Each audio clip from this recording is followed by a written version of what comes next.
Assalamualaikum warahmatullahi wabarakatuh. Alhamdulillah wassalatu wassalamu ala Rasulillah wa ala alihi wa sahbihi wa mawalah wa ba'd. Saudara-saudaraku, berjumpa kembali di Khas Channel, atau persisnya adalah Khas Mutual Inspiring Channel, sebuah saluran untuk saling menginspirasi di antara kita bersama Kang Haji Amang Syafruddin. Saat ini kita akan kembali mencoba mengupas sedikit tentu tentang kisah-kisah inspiratif. Pada video yang lalu kita pernah membahas sedikit tentang kisah inspiratif dari kisah keluarga Nabiullah Ibrahim alaihissalam. Masih satu nama dengan Ibrahim. Hari ini saya mendapatkan sebuah forward kiriman melalui WhatsApp dari sahabat yang dulu pernah berhaji bersama-sama di Tazkiyah. Beliau adalah Pak Winar Hadi, sahabat yang mungkin kalau menonton, selamat dan terima kasih Pak Win telah memformat sebuah cerita yang buat saya ini cerita baru dan sangat menginspirasi sekali. Yaitu tentang Jad, si anak Yahudi, sebuah agama besar di dunia ini. Jad adalah seorang bocah berusia 7 tahun di era 40 tahunan. Tinggal bersama keluarganya di salah satu apartemen pada sebuah kota di Prancis. Ia terlahir di keluarga Yahudi yang taat dan berpendidikan tinggi. Ibunya salah seorang profesor di universitas terkemuka di Prancis kala itu. Di salah satu sudut lantai dasar apartemen tersebut ada sebuah toko kecil serba ada yang menjadi tempat bagi warga sekitar untuk memenuhi kebutuhan sehari-hari, termasuk keluarga Jad. Toko itu milik seorang berkebangsaan Turki bernama Ibrahim, 67 tahun. Seorang yang sangat sederhana, bukan dari kalangan berpendidikan tinggi. Jad kecil hampir setiap hari berbelanja di toko itu. Bila berbelanja selalu tanpa sepengetahuan Ibrahim, setidaknya begitu prasangkanya, diam-diam dia mengambil sebuah permen coklat. Saat suatu hari ia lupa mengambil, dalam tanda petik tentu mencuri coklat tersebut. Ketika melangkah meninggalkan toko, Ibrahim memanggilnya dan berkata, "Jad, kamu lupa sesuatu, nak?" Jad kecil memeriksa belanjaannya, tetapi tidak menemukan sesuatu yang terlupakan. "Bukan itu," kata Ibrahim.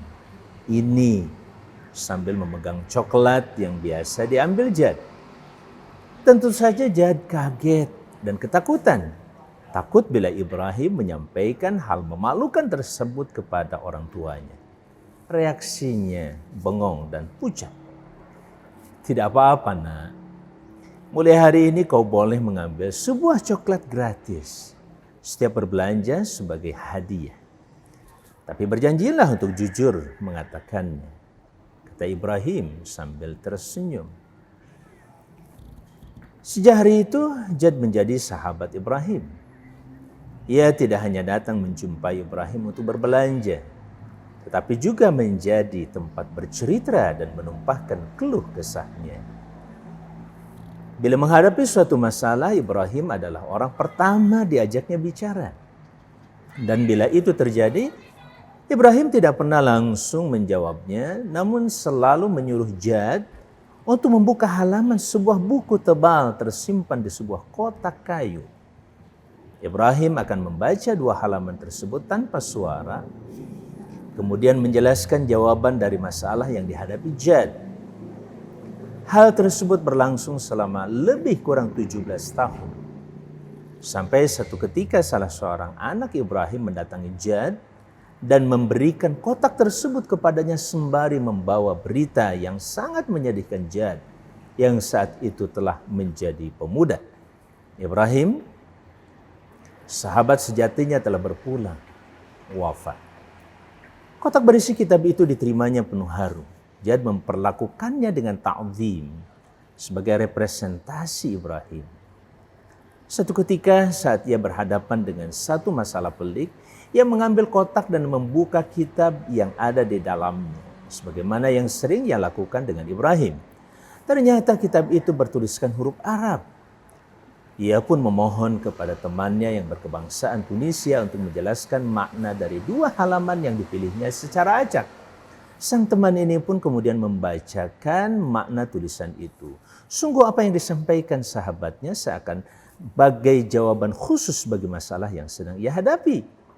Jad lalu bertanya kepada sahabatnya, "Ini kitab apa?" "Al-Quran, kitab suci umat Islam." Kaget dan takjub, Jad mendengar hal tersebut. Ia langsung bertanya, "Bagaimana syarat menjadi seorang muslim?"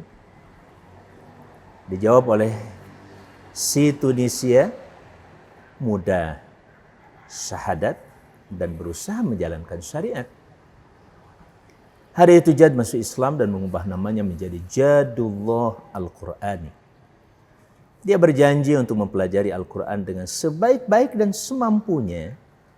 Tentu saja keluarganya yang beragama Yahudi, terutama ibunya yang profesor, sulit menerima hal tersebut dan berusaha untuk mengembalikan Jad kepada keyakinannya semula. Sang ibu berjuang dengan berbagai cara, bahkan mengajak teman-teman dari kalangan intelektual Yahudi untuk memberi pengertian pada Jad. Ini berlangsung selama 30 tahun, tetapi tidak berhasil. Pengaruh Ibrahim yang bersahaja ternyata mengalahkan semua orang-orang pintar di sekitar Jad. Jadullah pernah berkata, "Saya menjadi muslim di tangan seorang lelaki yang justru tidak pernah berbicara tentang agama. Tak pernah berkata, 'Kamu Yahudi, kamu kafir, belajarlah agama, jadilah muslim.' Tapi ia menyentuh saya dengan akhlak sebaik-baiknya perilaku. Memperkenalkan kepada saya sebaik-baiknya kitab Al-Quran." Jadullah mempelajari Al-Quran serta memahami isinya. Kemudian dia berdakwah di Eropa hingga berhasil mengislamkan 6.000 Yahudi dan Nasrani.